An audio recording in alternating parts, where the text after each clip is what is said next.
All right, so we're gonna go quick through 3.3 here. There again, we already have looked at the executive branch of government as far as how that they execute or enforce the law. We mainly looked at it from the role of the President of the United States, and we were able to address how that the executive branch of government is a bureaucracy in which that there again there are agents, agencies, his staff, civil service system, all of those are contributors to the executive branch of government. That's for, putting a lot of people to work when it comes to enforcing and executing laws. So we do want to complete 3.3 notes because your test is based, of course, off of these notes, but we're going to go through this very quick. We are going to look and analyze how that laws and policies in terms of their intended purposes and who has the authority to create them and how they are enforced. That is our objective for 3.3. So if you're a remote learner for today, there again, you need to watch this and you need to take notes on this. Please bear in mind that we will take a notebook check on all of Unit 3 at the end of this week. All right, so we've concluded the executive branch, and you should have turned that in. We're going to pick back up with our 3.3 through 3.7 notes, and this will conclude Unit 3. So bear in mind, this is what we're going to cover in 3.3, relatively short. All right, laws, there again, are rules that society expects people to follow. Rules are laws that are enforced by the government. Laws are the only rules that everyone has to follow. There again, we are bound by either federal law, state, or local laws. So there again, laws have to be followed.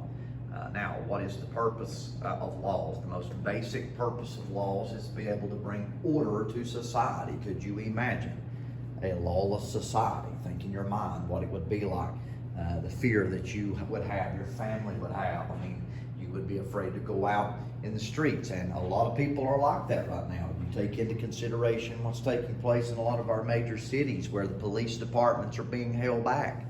The law is not being enforced, and so what does it do? It creates fear. I mean, there are a lot of people that's afraid to be in these major cities because, the crime rate, of course, is considerably high. I mean, if you take places such as Chicago and places like that, Portland, man, I tell you, it just goes to show that the whole purpose of laws and the enforcement of them is to bring order to society. And when we undermine the rule of law, it can become a very chaotic situation. And I think we see that unfold. It sets standards as well. An example is an education curriculum, attendance policies as far as from a school perspective. So laws are very valuable in that it establishes that element of standard. Laws are very valuable and it protects people's life and property. So we have that ability through laws to do so. And when those laws are halted or suspended, people worry that their life or their property is not protected. And have we not seen that where there has been sort of a suspension or a holding back of the enforcement, and yet we still want to continue to defund? And so, you really question what the heck's going on here. But anyway, they also protect individual freedoms. So without laws, it's going to be a very anarchical and a chaotic situation.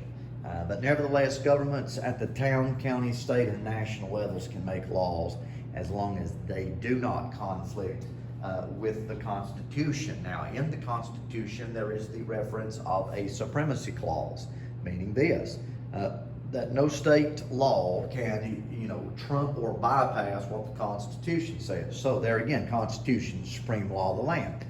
And so everything has to adhere to the U.S. Constitution. So there again, just goes to show you there has to be a line of symmetry and a parallel with the U.S. Constitution.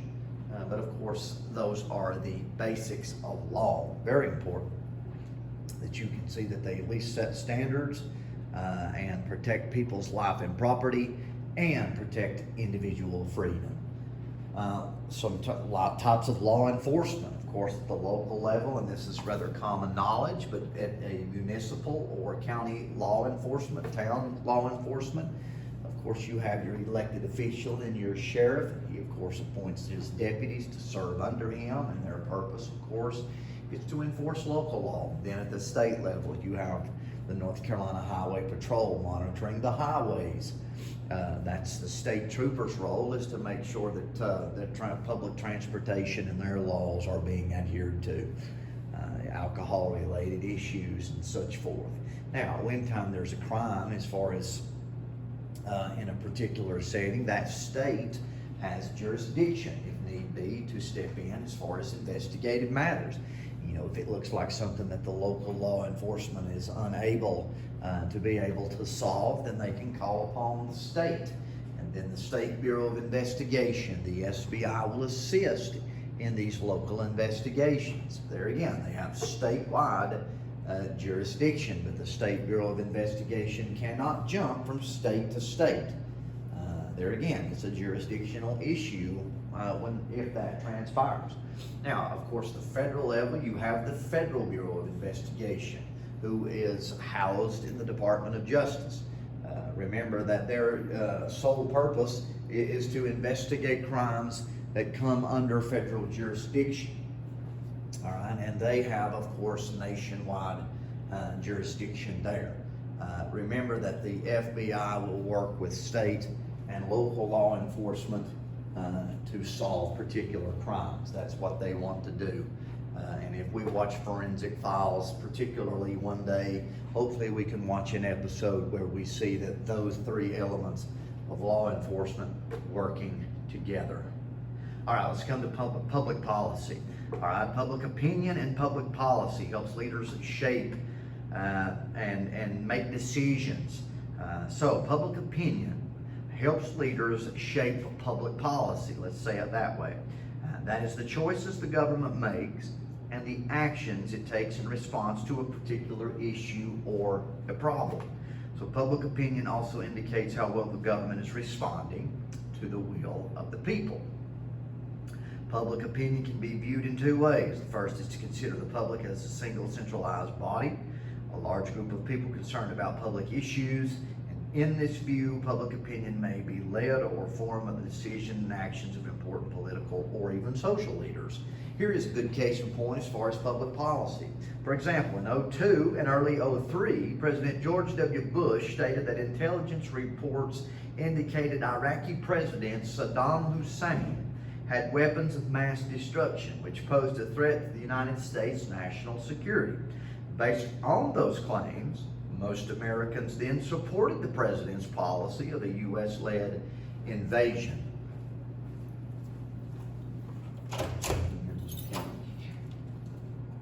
No, you're fine. You're fine.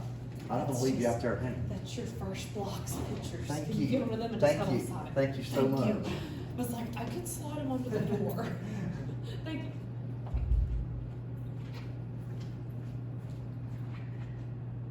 Okay, so there again, as a result of that, the U.S. led an invasion of Iraq in 2003. By November 2006, however, public opinion about Iraq had changed enough to negatively affect the president's party in the midterm congressional elections. So that's sort of just a good case in point or an example of how at times that public opinion helps shape that public policy. And remember, that public policy is how the government responds to public issues. So just remember that.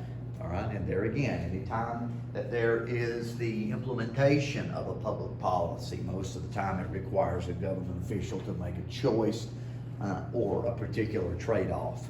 Because there again, you're always going to have people who are for or who are against. I mean, good examples of public policy would be, certainly at the top, one of the tops of the list would be, the gun debate. Do we put more restrictions on guns? Do we put less restrictions on guns? So there again, that would be a good example as well. And so solving public problems also requires at times citizens to take a responsibility for their actions as well. All right, so regulatory commissions, there again, we've already talked about a lot of these, so we're not going to spend great length of time here because that was in the previous set of notes, but it doesn't hurt to know about regulatory commissions. Congress has formed 12 regulatory commissions. Remember, those regulatory commissions make up part of those independent agencies. You got your executive agency, you got your regulatory commission, and you got government corporations. 12 regulatory commissions. Their goal is to carry out rules for certain business or economic activity. Highlight or write down the second bulleted point. They're supposed to be free of political influence. Now, some examples of regulatory commissions are the Federal Communications Commission. All right, making rules for radio and television, as we've already said in previous notes. They're setting what should be and shouldn't be as far as on television. For example, if you've watched a movie before on national television, it'd say this movie's been edited for all viewing purposes or viewer discretion advised. They have to put those on there because that's a standard that the Federal Communications Commission puts on anything that is being televised. So they basically say what can be and what can't be in regards to radio and television. The Consumer Product Safety Commission sets safety standards for products. And that's a good thing because that's for you and me as the consumer. We go out and we buy a product, we want to know that there's safety standards to it. For example, if you're a parent and you purchase a baby crib, you want to know that that baby crib has passed the Consumer Product Safety Commission standards. That way, when you put your child in there, you know that your child is going to be safe. And that's been a big issue in a couple of years past as far as, the defectiveness of baby cribs. And as a result of that, it's led to, several deaths as far as infants is concerned. So certainly, you want to know that your product is safe, especially when you've got children and things like that dealing with, baby-based type items. So I know as a parent with 4 kids, you want to make sure that, all products, of course, are safe in which that they may be housed in or they may be sleeping in, etc. But anyway, you get the idea. The purpose of those regulatory commissions carrying out rules for certain business and economic activity that protects you and me as consumers. Symbolic policy. All right, what is the purpose of symbolic policy? Symbolic policy is a definition and or a reflection as far as the desires and the values of the people. Okay, so there again, very important that there be a manifestation of a symbolic policy. And so it does not provide a tangible outcome. There again, just for example, in God we trust is a good symbolic policy. It's basically, laying out a standard or a guideline, a government motto. It's of course put on, posters. It's put on our printed money, our hard currency. You see it everywhere. In God we trust. That doesn't necessarily mean that everybody believes in God.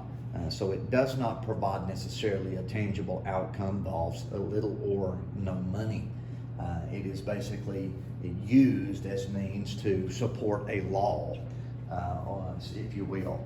For example, in a state perspective, click it or ticket. You've seen that before on billboards and things like that.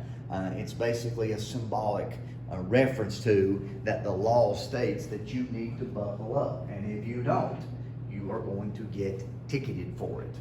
All right, so that's sometimes symbolic policy is used as means of enforcing the law. Now, procedural law is of utmost importance from a court perspective.